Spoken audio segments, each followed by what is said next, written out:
KO Artist Sports here with the great Freddie Roach here at Victor Postol versus Terrence Crawford press conference July 23rd. We talked about this a couple of weeks ago. You kind of teased it that you were offered it. You said, yeah, I want it. You always love the best fighting the best, 50-50 fight. How does Postol win this fight?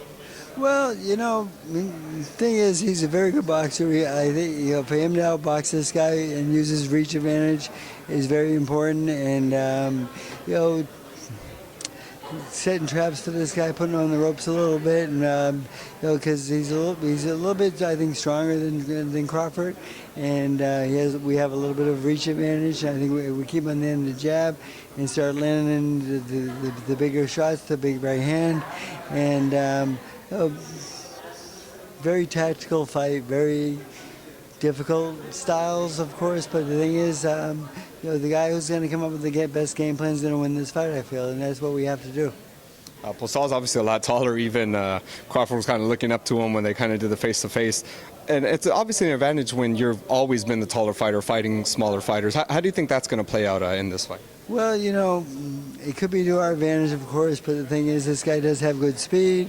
He does switch from southpaw to righty pretty well and so forth, but sometimes when they get caught switching in the middle, there's room there. A lot of fighters have done it in the past. It's not like they invented the wheel. It's like, when Sugar Ray Leonard fought Marvin Hagler, fought southpaw for the first half of the fight, then switched and so forth. It didn't help him, but when Mickey Ward got in there a couple times, he knocked people out with the switching. It can be effective at times, and it can go against you at times. It depends what your opponent is really ready for and so forth. So for that 1 second when he's square switching from lefty to righty, he's a big target, and if we can take advantage of that, we will. So we're studying the tapes and analyzing it more and more every day, and by fight time we'll have it down. I was going to say, how do you combat that? I mean, obviously you bring in left-handers and right-handers, but do you kind of make them switch so that Victor kind of sees that switch happen and knows when to attack? Guys that switch naturally, Taras, the Olympian from Russia, and I got Frankie Gomez who switches quite a bit. So the thing is, we got two good sparring partners there. Frankie's a little bit smaller and so forth, and the only reason why that might not happen is because if they both keep winning, they could probably fight each other, and I don't want that to happen. Not at this point, at least.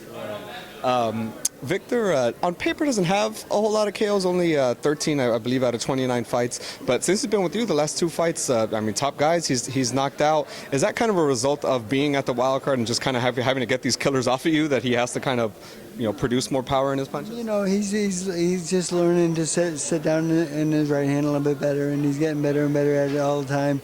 And he's really, really a good fighter, a complete fighter. And one thing about him, he won't go for a knockout too early in a fight. He'll break you down first, and then when you're ready to go, he'll take you out. But he's not over anxious. He doesn't really jump the gun and go for the knockout too early. He's very patient, and that's what I like best about him. You mentioned Frankie Gomez. He just fought this weekend. Beautiful performance against Herrera. Obviously top guy that people thought won his last two fights against Garcia and Benavidez. Break down that fight. How do you think he looked that night? He looked great. I mean, Frankie fought a great fight. I was really, really happy with him.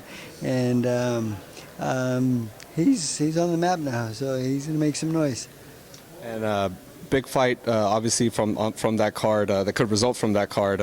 Canelo won, knocked out Khan. How do you see a potential fight with him and Triple G going? It's a lot closer fight now than it was before that fight. When he fought Cotto, he improved quite a bit, and I never saw him better than that fight. And then until this fight, a lot of that, it looked like he was following him. I think it was by design to get him going to the right hand, and he was just getting a little closer each round, and he finally got close enough to land the shot. And Amir made a great mistake, and he feinted to jab the body, and he reached down with both hands, and that's just something that he usually doesn't do, and I think he's better than that. But the thing is, this is reaction sometimes in boxing. We just do what we naturally do, and he got caught, and it was a great knockout. I mean, he was knocked out cold. He was sleeping before they hit the ground, and I'm glad to see him that he's okay. And last question for me, a rumored fight between Mayweather and Conor McGregor. What do you think about that fight and that matchup between MMA and boxing? Someone called me and asked me about training with Connor, but I gave the phone to Marie. So. But You didn't believe it? if he shows up, we'll help him. Hey, well, thank you so much, Freddie. I always appreciate the time. Thank you.